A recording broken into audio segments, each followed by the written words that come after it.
Merriam-Webster's dictionary definition of impressive defines the word as this: making or tending to make a marked impression, having the power to excite attention, awe, or admiration, an impressive display of skill. For the first 12 to 14 game of the Astros season, they were the complete opposite of this. The offense was a stalemate at best, the starting pitching was struggling, and the bullpen was not even close to good. The final game of that Texas Rangers series versus the Houston Astros at Minute Maid Park was an embarrassment upon the Astros. The Rangers smothered the Astros with 9 runs in 9 innings versus the Astros 1 run. And it was at that point I said, I don't know if this offense has enough talent on it to keep it at or above 500 until Altuve and Brantley come back, or at least have enough talent on the roster to play consistently above 500 plus baseball. Now, myself as the Astros fan and analyst as I am, I've always said since the Astros have started making these runs for the past almost decade now, that they always put a team out there that can compete. They always put a team out there that can put themselves in positions to win games. It's the exact same way that those Patriot teams of the 2010s and 2000s would always do. They weren't the most skilled guys, they weren't the most talented guys, but they always put themselves in positions to win with game planning,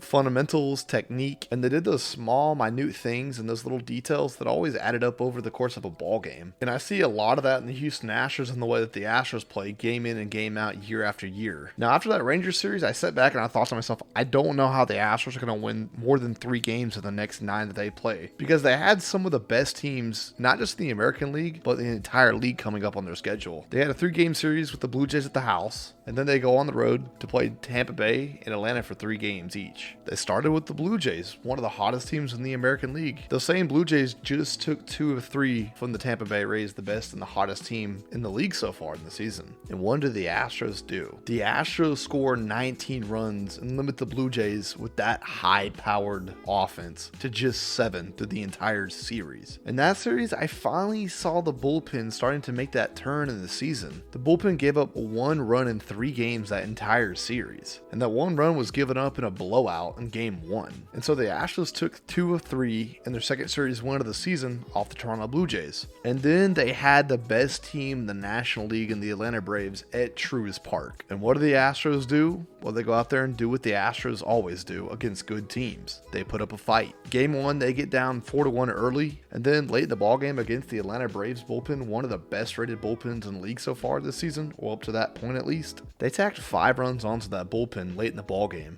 including a 2-run blast in the top of the 9th from Yordan Alvarez off Tyler Matzik to give the Astros a 6-4 lead, and they take game 1. In games 2 and 3, they make 2 more late game comebacks off that Braves bullpen, and they steal games 2 and 3, and then they sweep the Braves. In that series, they scored 17 runs to the Braves 9. That's an average of 3 runs a game for the Braves. Keep in mind, this is probably the most complete offense right now in baseball, and they did that to them. It's at that point I knew that the Astros starting pitching had made that turn around the corner. And the bullpen was even better in that series than they were against the Blue Jays. They didn't even give this Braves offense a chance to get a single run off any of the relief pitchers or the closers for the Astros that series. And now here's the Rays, the hottest team in baseball, 19 and 3 entering the series. Game 1 was a little bit of a hiccup for the Astros starting pitching Jose Urquidy, and the Astros lost that game 8-3. But they did something that no other team in the league has been able to do so far, and that's keep the Tampa Bay Rays in the ballpark. And in game 2, that just wrapped up probably an hour ago, the Astros won 5-0, shutting out one of the league's top offenses so far this season.